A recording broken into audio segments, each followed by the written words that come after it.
selanjutnya Bapak Ibu nggih terkait dengan eksploitasi anak. Nah, di sini tadi Ibu Bapak sudah menyaksikan film yang barusan diputar tentang anak nias, pekerja anak nias. Nah, di sana Bapak Ibu, apakah Bapak Ibu tahu apa itu kekerasan anak dan bagaimana bentuknya Bapak Ibu? Mungkin ada yang bisa membantu saya terkait dengan apa itu kekerasan anak, apa itu bentuk kekerasan anak, seperti itu Bapak Ibu. Mungkin dari Bapak Ibu ada yang bisa membantu? Saya, Bu. Ya, silakan Pak. Terima kasih atas kesempatannya. Saya coba mengulas apa yang ditanyakan oleh Ibu. Jadi masalah kekerasan fisik anak, Bu ya. Jadi apa yang saya lihat di film tersebut, yang namanya kekerasan harus dipilah dengan mendidik. Kalau memang kita melihat kekerasan ya, jadi kita memaksa anak itu harus bekerja dan menghasilkan uang tentunya. Jadi kalau memang kita memaksa istilahnya dan untuk jelas hasilnya untuk memenuhi kebutuhan keluarga, jelas itu namanya dibilang apa yang dibilang eksploitasi anak ya. Jadi itu saya jelaskan. Jadi misalnya anak itu tiap hari disuruh bekerja untuk jualan apa, kayak umpama jualan jajan, tapi kalau tidak habis terus dimarahi, bahkan dipukul kadang-kadang. Dah itu kadang-kadang anak itu pagi-pagi disuruh bekerja umpama untuk jual koran ya. Dan harus menghasilkan dan harus habis, tidak boleh ada sisa. Itu kan termasuk kekerasan. Terus kadang-kadang juga anak itu disuruh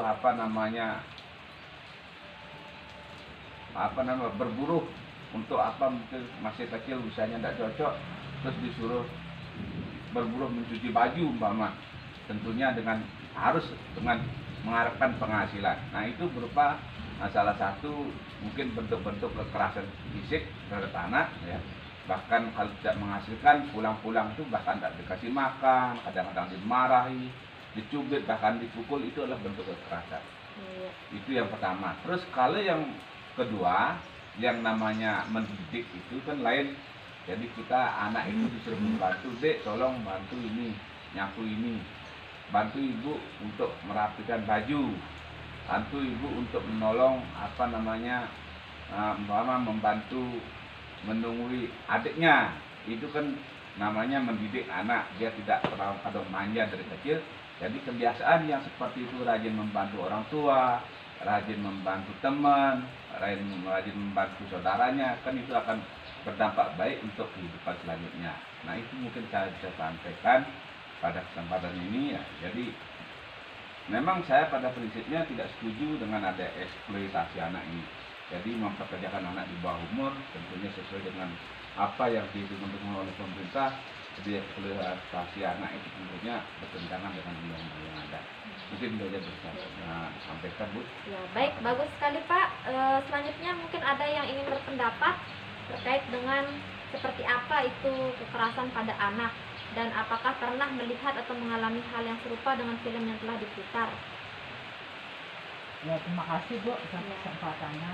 Untuk ini kan apa yang seperti dijelaskan sama Bapak yang tadi, saya setuju.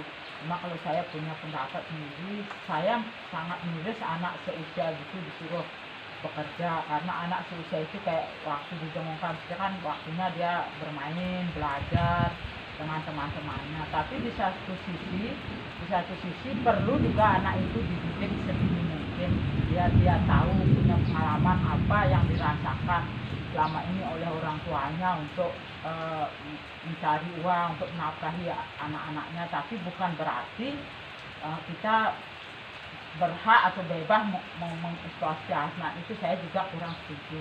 Ya, mungkin itu aja Bu yang bisa saya tambahin. Baik, terima kasih Bu. Bagus sekali pemaparan terkait dengan bagaimana bentuk apa itu kekerasan pada anak, dan apakah pernah melihat hal serupa, dan sudah mewakili sekali dari apa penjelasan dari Bapak dan Ibu yang sudah disampaikan. Baik, terkait dengan hal itu, Jadi seperti itu Bapak Ibu, bentuk kekerasan pada anak itu yang sudah Bapak Ibu lihat di film yang sudah tadi diputar, itu termasuk pada eksploitasi anak, yang dimana dalam hal ini tindakan atau tanpa persetujuan korban, tetapi tidak terbatas, seperti anak disuruh bekerja, masih kecil disuruh bekerja untuk menghasilkan uang, seperti yang Bapak tadi sampaikan, kalau tidak pulang, tidak membawa uang, itu tidak diberikan makan, terus kadang dipukul dan lain sebagainya. Itu bentuk eksploitasi terhadap anak, dan memang cara mendidik yang seperti itu tidak baik. Jadi untuk Bapak dan Ibu mungkin dapat memilah nantinya, dapat menyesuaikan bagaimana cara mendidik anak yang baik agar tidak menimbulkan kekerasan pada anak atau mempekerjakan anak dengan sangat keras seperti itu, karena itu termasuk dalam eksploitasi anak. Dan memanfaatkan anak untuk mendapatkan keuntungan baik materi maupun non materi itu merupakan tindakan yang tidak baik, karena termasuk ke dalam eksploitasi. Nah, ibu bapak, di sini ada di flip chart yang saya bawa, di sini ada unsur eksploitasi, ada keuntungan. Yang pertama, materi pertama, mungkin ada yang bisa membacakan materi di sini. Di bagian materi mungkin ada Bapak Ibu yang bisa membacakan, membantu saya. Ya. Materi memperoleh uang, contohnya anak yang dilacurkan, dipekerjakan, digunakan untuk mengemis dan lain-lain. Ya. Selanjutnya bukan materi, mungkin ada yang bisa membantu saya untuk membacakan. Saya, Bu. Ya, silakan Pak. Keuntungan yang bukan materi, yang memanfaatkan anak mendapatkan status sosial dan kedudukan yang lebih tinggi. Contohnya, anak perempuan dinikahkan dengan laki-laki yang lebih kaya atau berkedudukan terhormat. Itu. Ya. Selanjutnya, akibat dari hal tersebut. Ada yang bisa membantu saya untuk membacakannya kembali? Mungkin saya, Bu, lagi sekali, Bu. Ya, silakan Untuk Pak. membantu membacakan saja ini. Ya. Akibat dari unsur eksploitasi itu: 1.